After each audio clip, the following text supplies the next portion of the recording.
hopeful that this administration, all of our partners at the state level, and local health officials have no higher priority than the health and safety of the American public.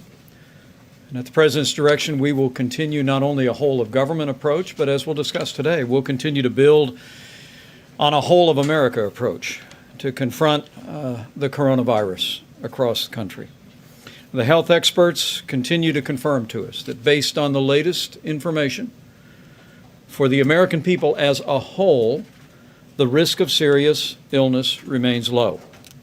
But because the risk is heavily weighted to the most vulnerable, to people with immunodeficiencies and to people who are elderly with serious underlying chronic health conditions, our administration, and I know state administrations, will continue to focus on the most vulnerable, and we will continue to urge every American to be vigilant in practicing good hygiene, taking the advice of the CDC and local health experts to keep those most vulnerable safe. I know I speak on behalf of the President and our entire team when I say how grateful we are for governors all across the country and the seamless partnership that we have forged with them and with state health officials, with our federal team. I spoke today to Governor Pritzker of Illinois, and we are in continuous communication with governors a phone call away. They know that they can contact us and address even the smallest need, because as a former governor, I know firsthand that when it comes to health challenges in America, our states are on the ground in the lead, our local health organizations, and we've built a great partnership. We also want to express great appreciation to the American people. Not surprisingly, it is inspiring to see the way tens of millions of Americans are responding with compassion, with common sense, and we want to express particular gratitude to communities of faith that participated in today's National Day of Prayer. We've seen places of worship implementing policies to keep those most vulnerable safe, and also we're seeing communities of faith already stepping forward to support and to encourage those most vulnerable. I heard tell of a church back in Indiana that's actually no longer having services till April 10th, but in the meantime, they'll be offering daycare to the children of healthcare workers in central Indiana. And churches all across the country are taking the opportunity to reach out and put feet on their faith, and it's truly inspiring.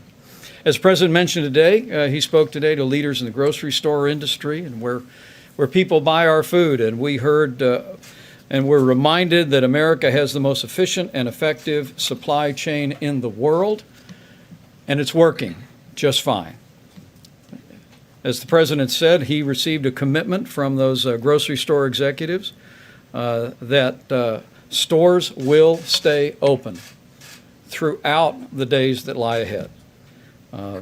We were told that hours may be reduced to allow for cleaning and to resupply, but American families can be confident your local grocery store is going to be open, it's going to be well supplied, and they specifically asked us to encourage Americans just buy your weekly needs in grocery, because the grocery stores will remain open. Also, very movingly, those same executives all reiterated their commitment to continue to support local food banks in the way that our grocers continue to do around America. Tomorrow, the President and I will be briefing all the nation's governors, states and territories, and the District of Columbia. We'll be speaking about the progress that we're making, and we'll be speaking to them specifically about our widening partnership on expanding testing to the American people. So allow me to speak to that issue, and then I'm going to recognize Admiral Brett Kouar, who will describe for us the excellent work the Public Health Service is doing. Dr. Birx will describe the importance of the new national public-private partnership for diagnostic testing that is going to open the door to thousands of more tests in real time for the American people in the days ahead. First, some fundamentals. As the American people know, testing is now available in all 50 states. Either state labs are either conducting the tests themselves or the CDC is processing tests. They're using the traditional manner of a manual test that allows for 40 to 60 tests a day. It is among the reasons why the President several weeks ago tasked this group at the White House to reach out to commercial labs around the country and forge that public-private partnership that would bring the high speed, or more accurately, the high throughput testing for coronavirus available in real time. And based on the unprecedented speed of the FDA, which last week approved high throughput coronavirus testings for Roche and Thermo Fisher, we will now have access in the days ahead to more than 2,000 labs across the country that have the equipment today to process coronavirus tests much more rapidly and a much higher volume for the American people. In terms of delivering those services, more than 10 states, in addition to CDC labs, and public health labs, and labs that states can now authorize in their states, more than 10 states have implemented their own drive-through testing sites. And we want to commend New York, Colorado, Delaware, Washington State, Texas, and others that have implemented these on-site places where people can obtain tests. Most are using the current CDC testing, the manual testing, but we are working closely with our governors, as you will hear momentarily, to make sure that the new testing regimen is available for their remote sites as well. As I mentioned, as of Monday, we will have more than 2,000 labs coming online with the high-speed testing, and we are connecting states to those testing methods. We're also working with a number of retail partners to add to the work that states are doing around the country, working to set up parking lot testing centers outside of stores, and Admiral Brett Garrar will detail the progress that we've made over the last 72 hours. Following the President's declaration of emergency, the Admiral and our Public Health Service have forged a partnership now with FEMA, made possible by that declaration, and they've reached out to all 50 states to create a process that will enable all Americans who need to be tested to go to a community-based testing site outside of usual healthcare facilities. The focus of these tests, as Dr. Birx will describe momentarily, will be on those most in need. A priority will be placed on healthcare workers and first responders who are out there coming alongside people that are being impacted by the coronavirus. We want to make sure they have access to the testing as a priority. And then Americans 65 or over with a cough or a fever or other symptoms will be prioritized over other tests that are extended. As I mentioned, Admiral Garrar will describe the progress that we've made in just a few moments, but we're going to continue to work very diligently, hour by hour, day by day in the days ahead, to expand testing around the country and access to this extraordinary and unprecedented national public-private partnership for diagnostic testing. With regard to testing, as we expand testing, we're so pleased that Congress joined with our administration to make sure that cost is never going to be a barrier to anyone getting a coronavirus test. As you recall, several weeks ago, the President directed a change in our Medicare and Medicaid programs to ensure that coronavirus testing was included.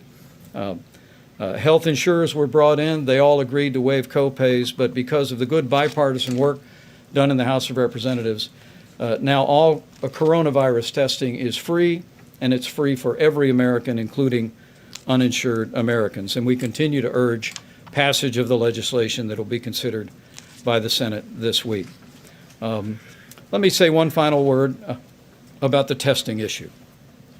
And that is that we, as the President often says, we're all in this together. And it's absolutely important that as we expand testing resources across the country, beginning by prioritizing the areas that CDC and our state leadership tell us are most important. It's important that the tests are available for people that are most in need, and for our healthcare workers and first responders that are helping them and supporting them. As Dr. Birx will describe, The testing that is available should only be done if for any reason you think you may have the coronavirus. We encourage people to consult their doctor, and if you're symptom-free, we encourage you to work with us to make sure the testing is available for people that are experiencing symptoms. It's extremely important that we have the continuing cooperation of every American as we expand testing and make it available during this challenging time in the life of our nation. With that, I'm going to ask Dr. Birx, I'm going to ask Admiral Brett Giroir, the Public Health Service and leader of this great commission corps behind me, to come up and describe the extraordinary work that they have done over the last 72 hours and will be doing each and every day in conjunction with our states to expand testing to community-based testing across the country for the American people using this new public-private partnership diagnostic testing. Admiral? Thank you, Mr. Vice President, and thank you for your personal interest and support of our team over the last 72 hours as we worked on this critically important project. So as the Vice President said, over the past 72 hours, we have developed and are beginning to implement now a process and a program of testing that will enable Americans who are in need of coronavirus testing to be tested effectively and efficiently according to a few principles. Number one, we want to assure that those most vulnerable and those impacted are able to be prioritized. Number two, we don't want to do testing that in any way threatens the acute care system.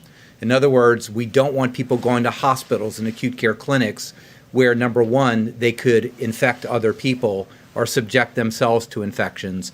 And number three, we want to balance the needs of across the entire healthcare system among diagnosis but also treatment. In other words, we want to balance the stress on the strategic national stockpile and all our commodities so that everyone gets all the materials they need. So what did we do? Because, as the Vice President said, last week's historically fast approval of high throughput testing, we are now in a new phase of testing. And you've heard Dr. Fauci talk about the new phase. So we're going from somewhat manual, relatively slow phases to a testing regimen that we can test many tens of thousands to hundreds of thousands of individuals per week and maybe even more. We will have 1.9 million of these high throughput tests available this week, with numerous labs, up to 2,000, starting to turn the lights on beginning this week and rolling out over the week. That is really a game changer for us because the back of the shop testing capability is there. The front of the shop is what we've been really working on. In order to get a test there, you've got to be able to swab individuals, get them into the system without completely paralyzing the entire healthcare system as we have.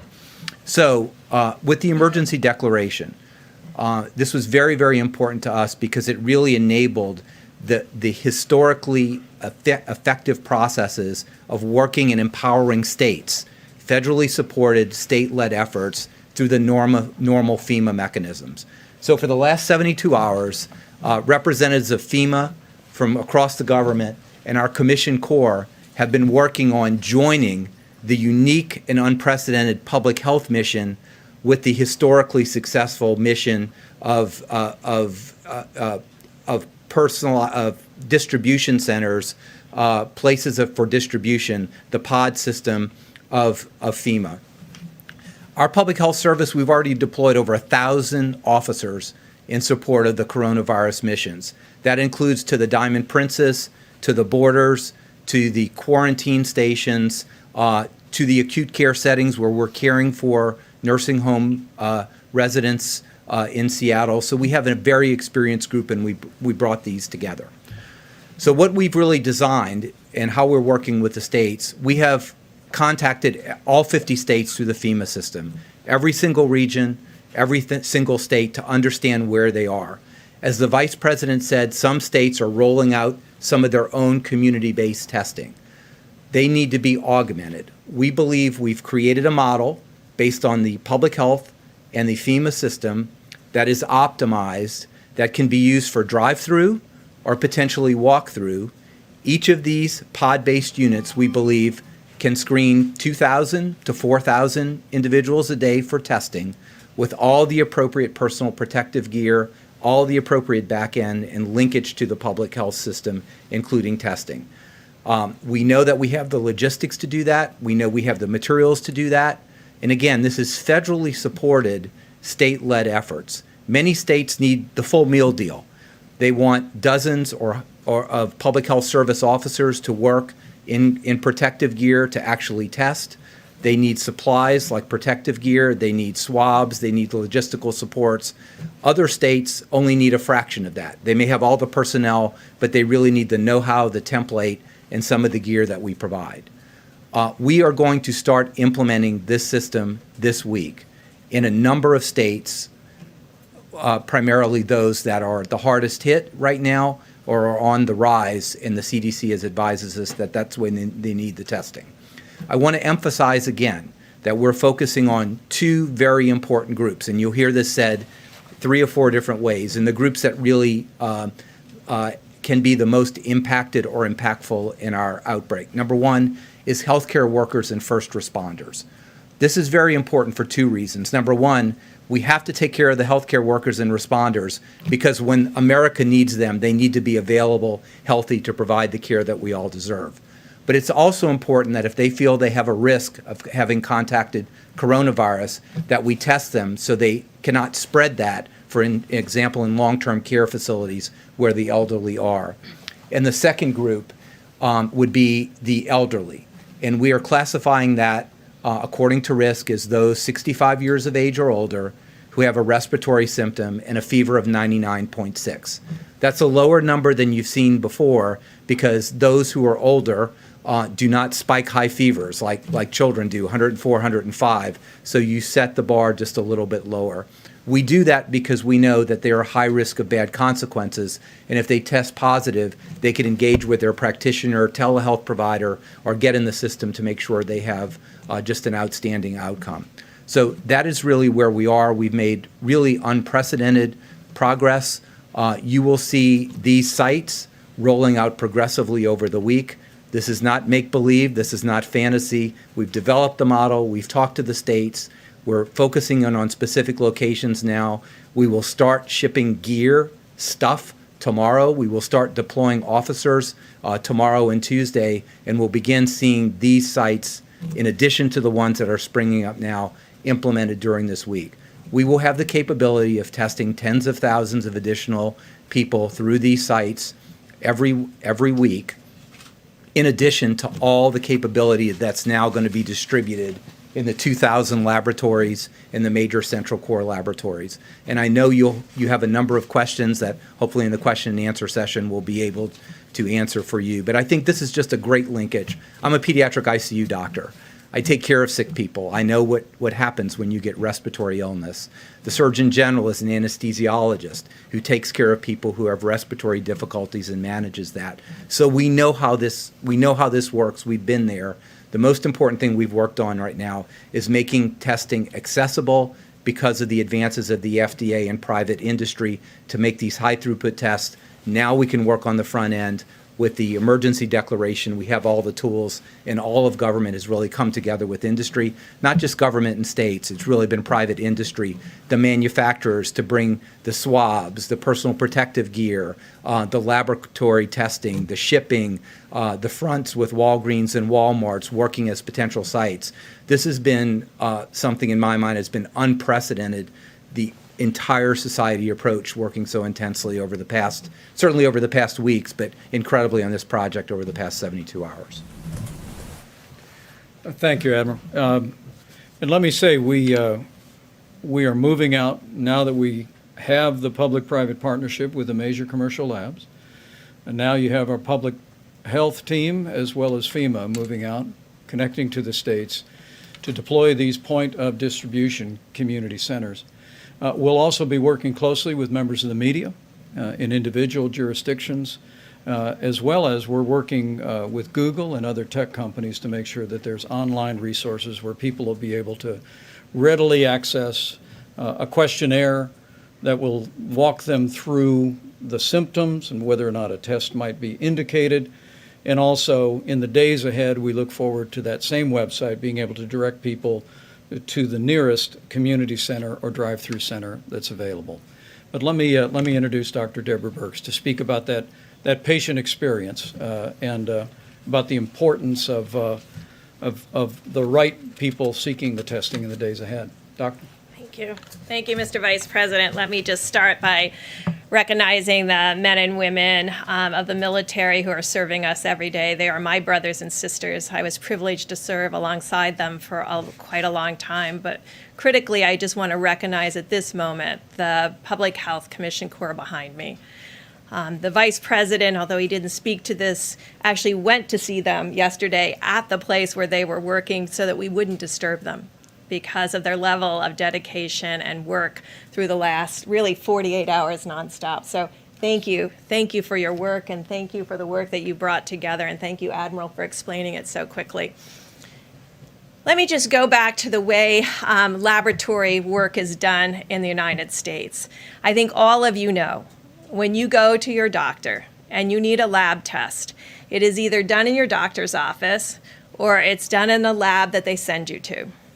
When we started this emergency response to this virus, we started with what we knew, and that was the flu platform that we used for surveillance.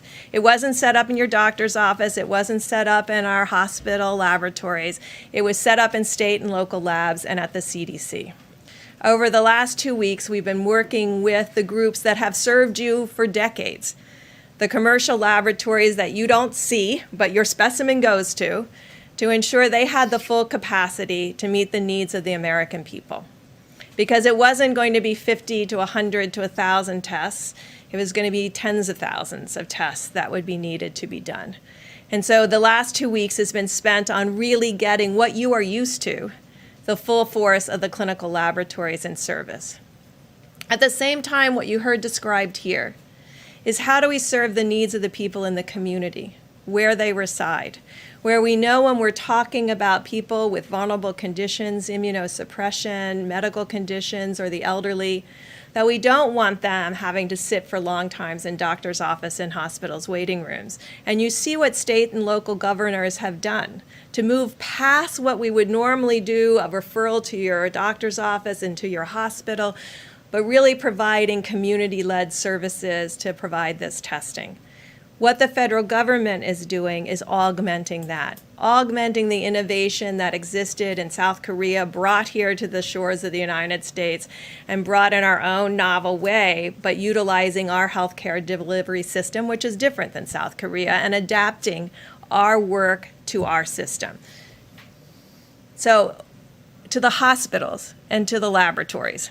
We know that there will be pent-up demand for this. Make sure every hospital and every laboratory, I'm speaking to the people who work in labs like I did myself, make sure you have enough pipette tips, pipetters, and all of the equipment that you need to run this laboratory. You know what you need. Make sure you have that and have that available for these tests. Because we know with this increased sampling, this increased ability to have community access, additional samples will be going to these laboratories. They can manage the high throughput, but they need all of the supplies that they would normally need to run these tests. Think of it, if you're doing HIV viral load, same thing, just what you need. You know what you need, make sure you have that. That will be run, and the most important thing I know for each and every one of you is how am I going to get my results? And so we're making sure also that the end of reporting is also there, that the reporting is available to you, to your doctor, and also to the state and local governments and the federal government, not with your personal identifiers, but to really understand where there are positives, where there are negatives, so we can ensure that healthcare providers have what they need to meet the demands of the American people and their health needs when they're there. Now let me just say one bit about reporting. So you will notice as these tests roll out over this next week, we will have a spike in our curve. For those of you who watched China and China reporting, remember when they changed their definition and all of a sudden there was a blip in their curve? We are going to see that.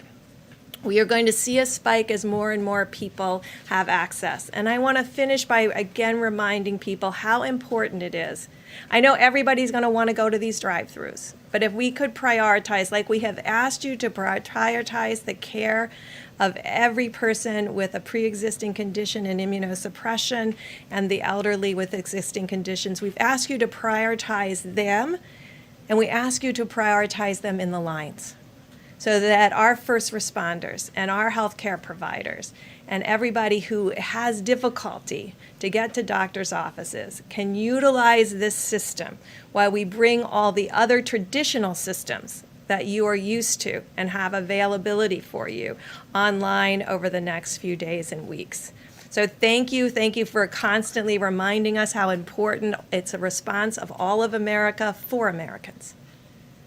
All of America for Americans. It's a privilege to be part of this solution and be part of this team. And again, I want to close by recognizing the Commission Corps.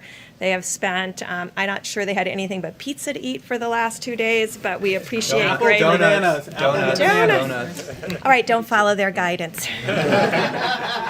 Dr. Fauci? Thank you, Mr. Vice President. I'll be very brief. I just want to say, listening to the description of Admiral Giroir, I'm very pleased to see how things have evolved. I think we could describe this as entering into a new phase in the testing space available here in the United States. You've heard me on many of these briefings talk about the multifaceted armamentarium that we have to address the crisis of what the world is seeing and the challenge that we're seeing right here in the United States. I mean, obviously, the travel restrictions have been, in my mind, a very, very positive way that we have prevented more of the input from outside in that would seat us and make our job more difficult. And then we have, as I've mentioned, the containment and the mitigation from within. You're going to be hearing more about advanced guidelines about that, more precise instructions of how we can implement this mitigation within the community. But now that we have a situation that is going to be rolled out, and remember, I want to emphasize what was just said. We're not going to go from here to there overnight. It's going to be a gradual ratcheting up that I believe is going to happen quickly, so that then we can start talking about things and put behind us the multiple understandable questions about testing and move on to see how we can make this multifaceted approach really work for us. Because as I've said many times, and I'll repeat it, the worst is yet ahead for us. It is how we respond to that challenge that's going to determine what the ultimate endpoint is going to be.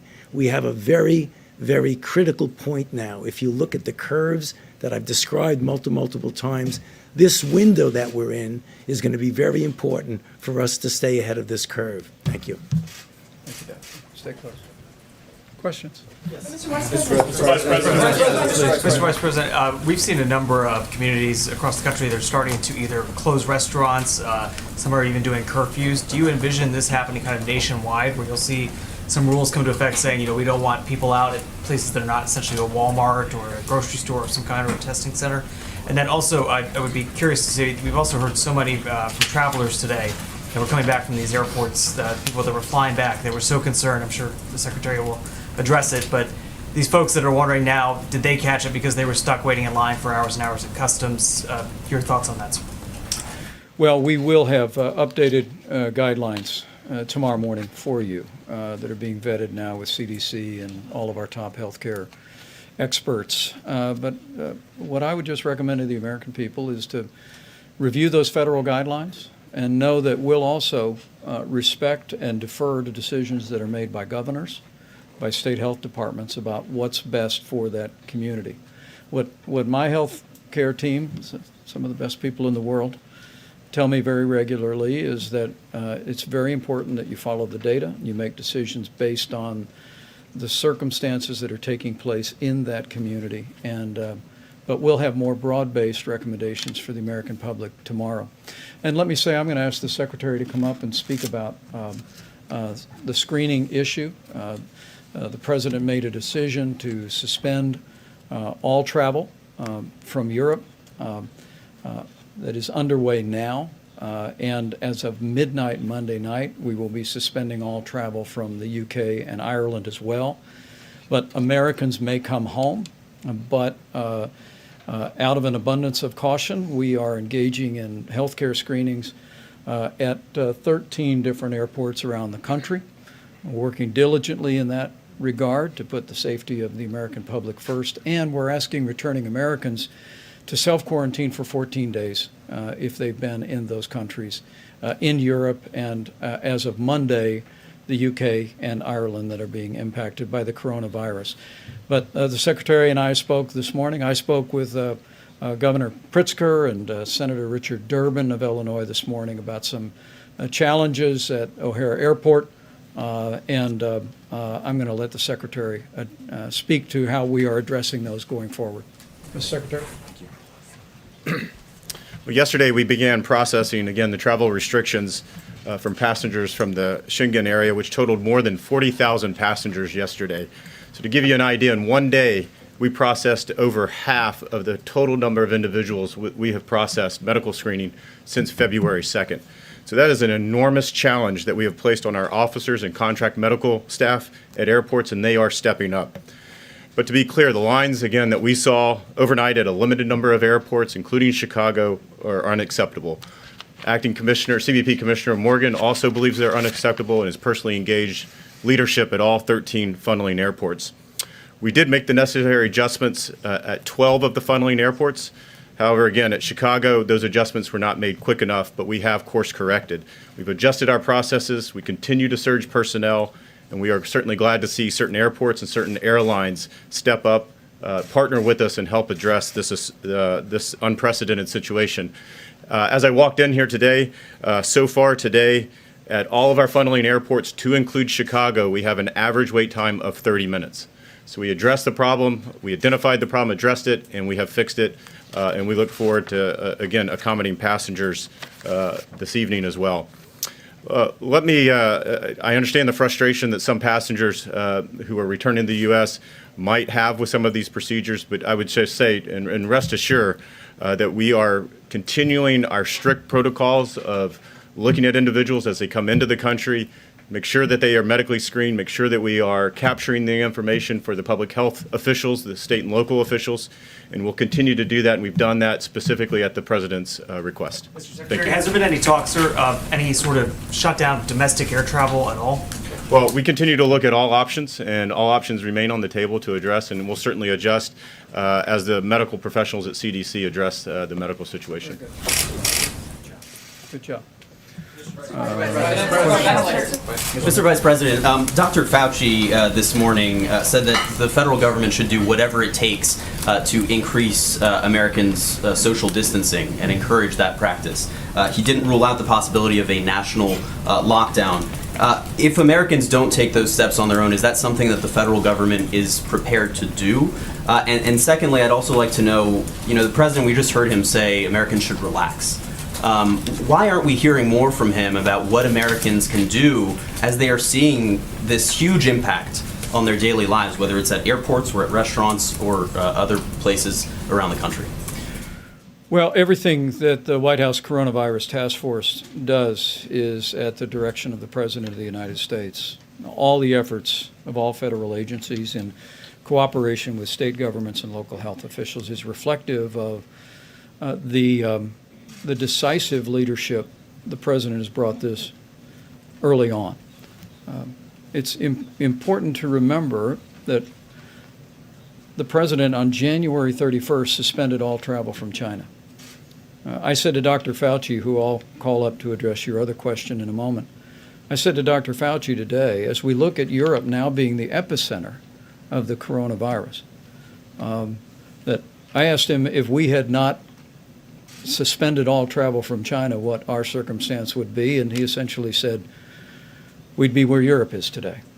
And the President also took the actions with regard to Europe and recently expanded those. So the American people can be confident that President Trump is going to continue to act without hesitation on the advice of our healthcare professionals to put the health and safety of the American people first. But with regard to the statement that you made, I'm going to let Dr. Fauci address that as well. Yeah, I meant everything I said this morning on the shows. That really, to protect the American people, we'll consider anything and everything on the table. You're going to see some advanced and updated guidelines tomorrow that are going to address some, but not all, of the questions and concerns. But on a day-by-day basis, we look at this, and literally, we will do everything that we can to make sure we safeguard the health and the well-being of the American people. And that means everything and anything we'll consider. For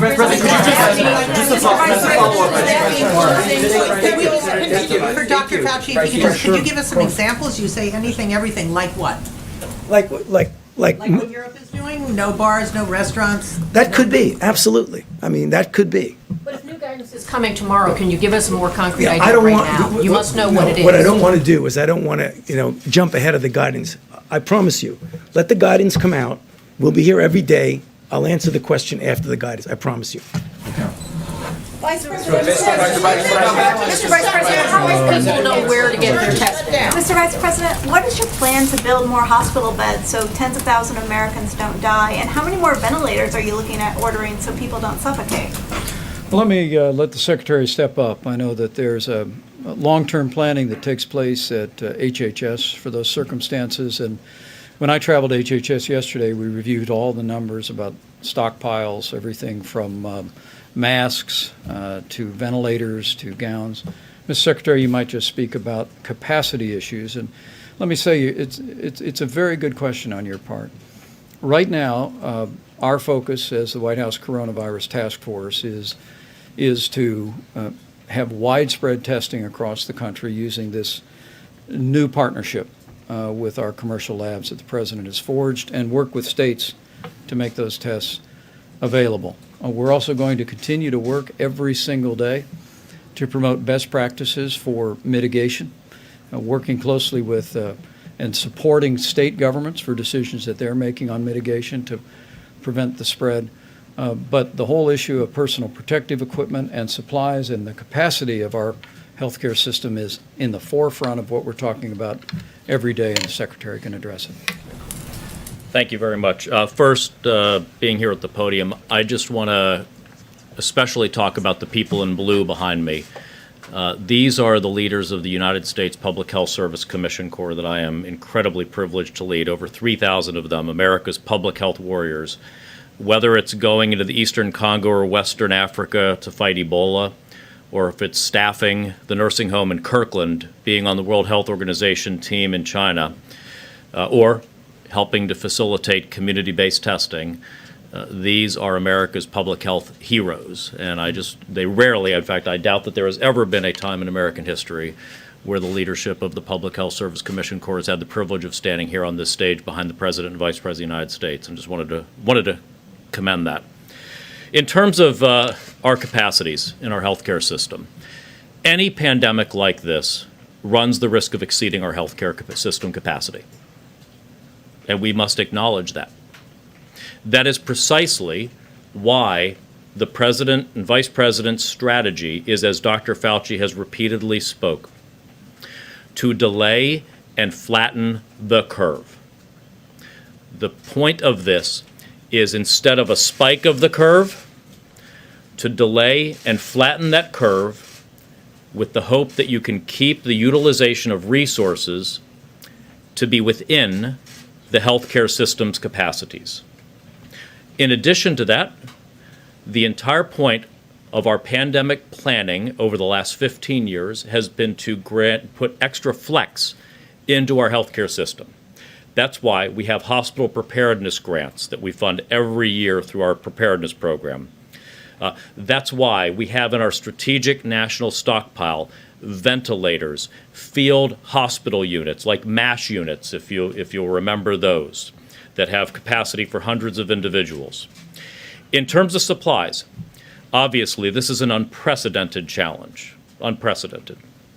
And so we will work to increase the supplies of personal protective equipment, of ventilators, of field medical unit hospitals that we can deploy. We have tremendous supplies, but we want to acquire more. And that's thanks to the bipartisan work of Congress funding the emergency supplemental that gives us the money to scale up production here and abroad. And we're doing that.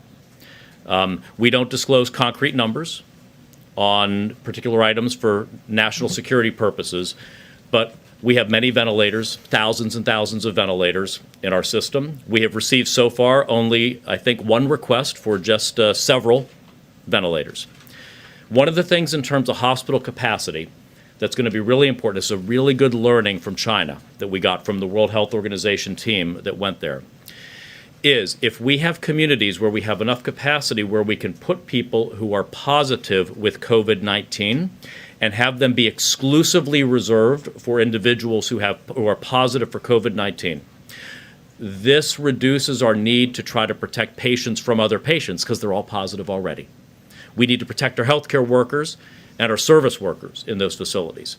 This gives us reduced burden on personal protective equipment, but it also can give us greater capacity as we put field medical shelters up, as we consolidate into single facilities, as we don't need individual rooms, negative airflow, isolation, et cetera. A vastly more efficient utilization of our healthcare system. This is all part of the planning work that we've done and are promulgating throughout our healthcare system. So that's our strategy. We're going to keep building that capacity, though. Very good. Mr. Vice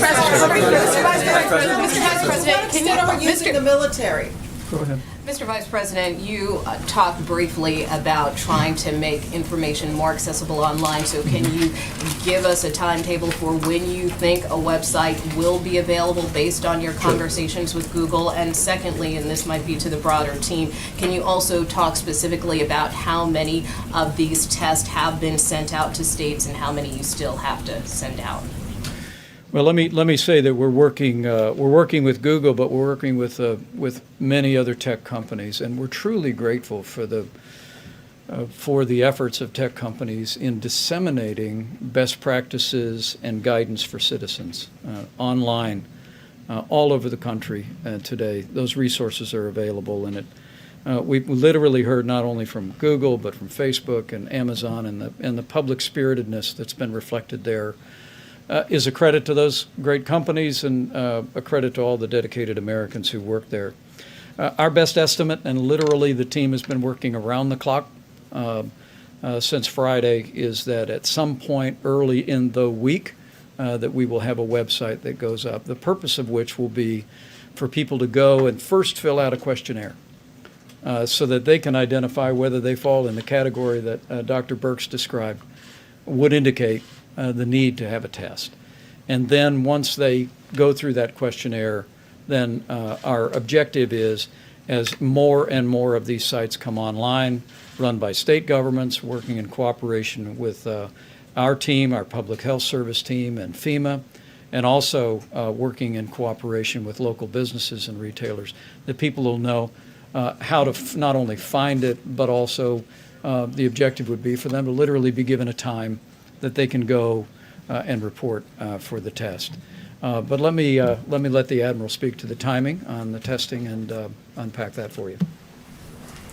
So in our design, I just want to emphasize we talk about testing and we talk about so many things, but we're really talking about people, and we're trying to make this a very person-centric experience to easily access the system, to give clear guidance about how to go, when to go, information that even if you're not really indicated for testing, information you need to help protect yourself and your family. And then on the back end, very customized reporting. And we're talking literally about having telephonic services to call individuals who've been tested, let them know yes, no, and what the next steps are. So we've tried to really envision this through a patient experience. So let me talk about the testing. Progressively over this week, there will be roll out to different laboratories of approximately 1.9 million tests.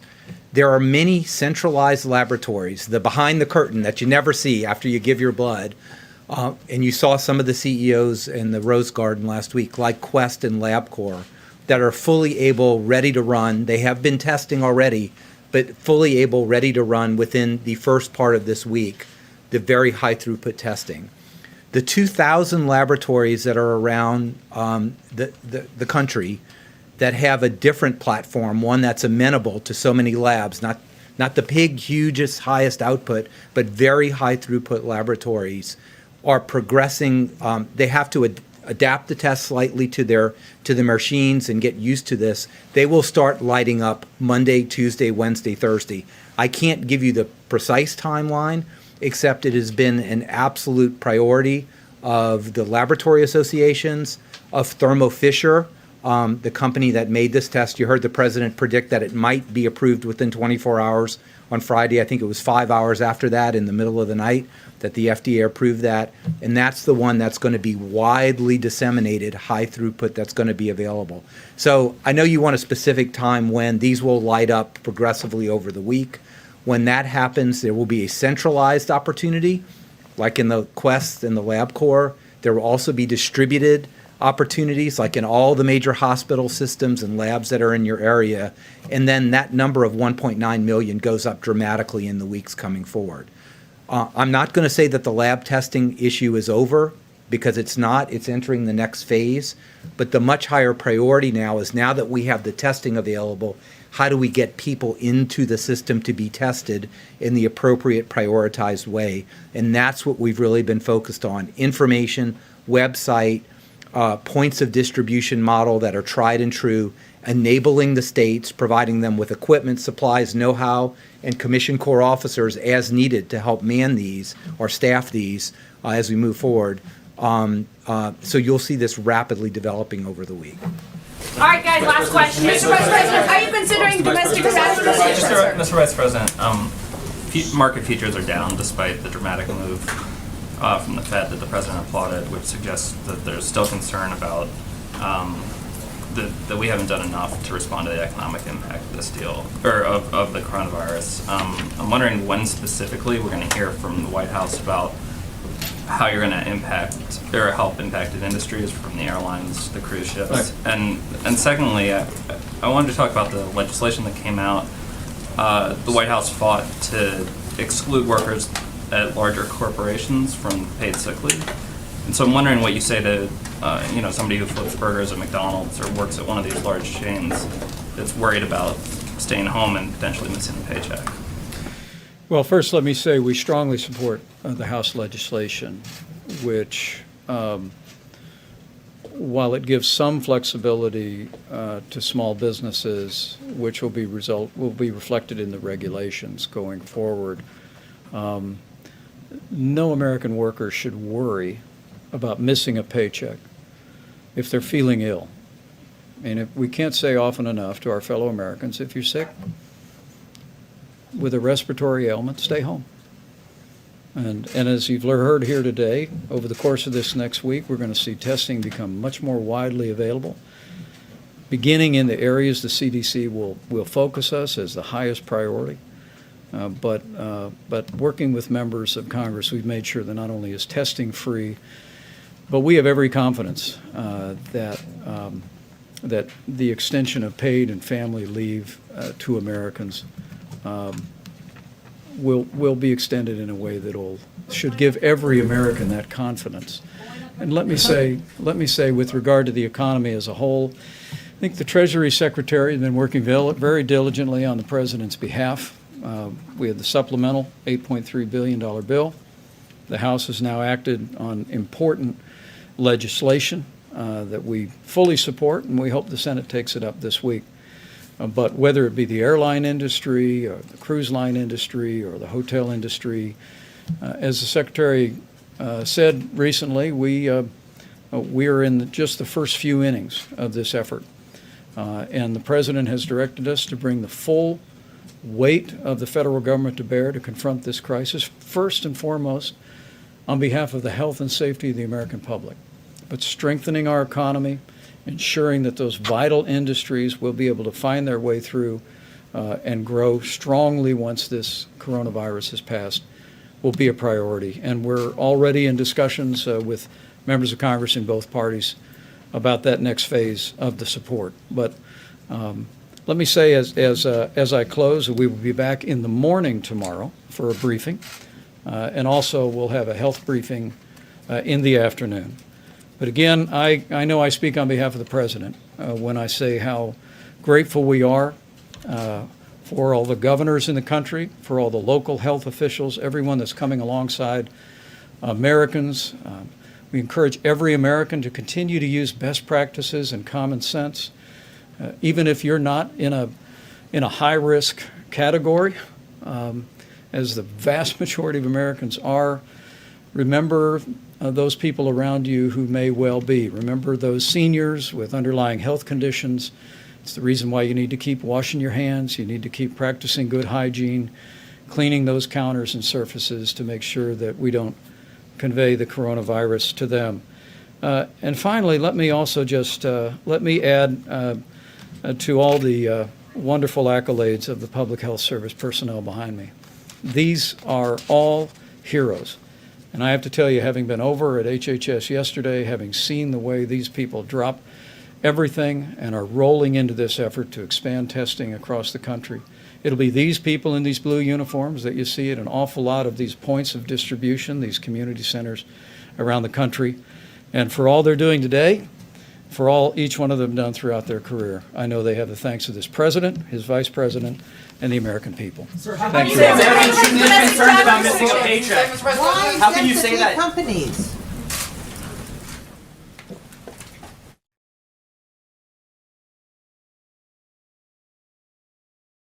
All right, folks. So as you guys heard, the White House is saying they're going to do pretty much every single day. They're going to do a press conference or in press briefings with President Trump, sometimes without President Trump. But if you want full coverage of everything that is going on at the White House, we encourage you to subscribe and click that notification bell. Also, don't forget to click the thumbs up button if you liked our coverage.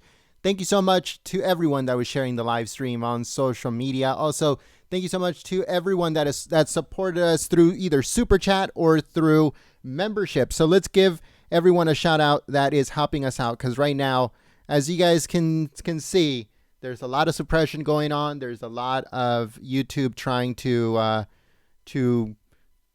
put it bluntly, screw us over. They're making sure that our live streams are not being shown, notifications are not being sent. So that's the reason why we want to thank everyone that is supporting us through Super Chat and through membership. If you'd like to help out Golden State Times through a contribution or anything like that, then head over to our website, goldenstatetimes.com. Again, that's goldenstatetimes.com. If you would like to help out Golden State Times, stay on the air and continue operation, because what they're doing to us right now is absolutely crazy. And we need your help now more than ever before. So if you want to help out Golden State Times, head over to our website, www.goldenstatetimes.com. Again, that's goldenstatetimes.com. And make sure you click that subscribe button and also the notification bell, folks. Make sure you click that subscribe button and the notification bell if you want to stay up to date on everything that is going on in politics. So just give me a second here. We're trying to figure this out because they changed the way these things look. So we want to give a big thank you to Fire Knights and also Madava Cow. I hope I said that right. Thank you so much for your support through Super Chat. We also want to give a big shout out to Derek. Thank you so much, Derek, for becoming a new member, believing in Golden State Times, and supporting the free press. Also, Christine Laura Conley, thank you so much for your support, becoming a member and supporting Golden State Times. Brian Levy, Dan Boston, thank you so much for your support through Super Chat. Also, Victoria Human, thank you so much for your support through Super Chat, through one of those emoji Super Chats. Thank you so much for your support. LC, thank you so much for your support through Super Chat. Dexter Aaron, thank you so much for your support through Super Chat. Bruce Henley, thank you so much for becoming a member, believing in Golden State Times, and supporting the free press. Lisa Wilson, thank you so much for your support through Super Chat. Also, Richard in Texas, welcome to the family. Thank you so much for becoming a member and believing in Golden State Times and supporting the free press. Richard LaRoche, thank you so much for your support through Super Chat. Also, Mary Poff, twice sharing the live stream. Supporting us through Super Chat. Thank you so much once again, Mary Poff, for your support through Super Chat. Marilyn Peel, thank you so much for becoming a member, believing in Golden State Times, and supporting the free press. Bogus Hubris, thank you so much for your support through Super Chat. Becky Madrid, thank you so much for your support through Super Chat. Gary M., thank you so much for becoming a member, believing in Golden State Times, and supporting the free press. All right, folks, so thank you so much once again to everyone that tuned in. If you're new to the channel, subscribe, click the notification bell. If you would like to help out Golden State Times, stay in operation. Right now, we're going through some very, very tough times, just like everybody else. But we're trying to keep you guys informed through our website, goldenstatetimes.com, through our newsroom, Golden State Times Newsroom on YouTube, and here on the main channel, Golden State Times. So we have 3 places to keep you informed on everything. Another thing before I log off, if you would like to stay up to the second in information happening with coronavirus, with the president, with the White House, and everything else in between in politics, we encourage you to follow us on Twitter at Gold, not Golden, Gold State Times. At Gold State Times on Twitter. Follow us on Twitter, folks. If you don't have a Twitter yet, make one. If you haven't been on Twitter in a long time, get your password and log in, because the president communicates through Twitter. Everything that the president has to say is always through Twitter. Twitter is like the new radio, folks. Twitter's like the new radio. Up to the second information all comes from Twitter of not only President Trump, but, leaders from around the world. They all tweet now. So Twitter has become something really huge over the last couple years. So follow us on Twitter at Gold State Times to stay up to the second on information, everything that has to do with the White House, with world news, breaking news, and everything else in between. All right, folks, I'll see you soon. My name is Gent, G-E-N-T, and I will see you tomorrow, bright and early, for more coverage of President Trump, the White House, and politics. Thank you so much. Remember, subscribe to the channel, click the notification bell, follow us on Twitter at Gold State Times, and also if you'd like to help out Golden State Times stay in operation, go to our website, www.goldenstatetimes.com. Again, that's goldenstatetimes.com. I know it's a lot of stuff to say, but we need your help. Thank you so much.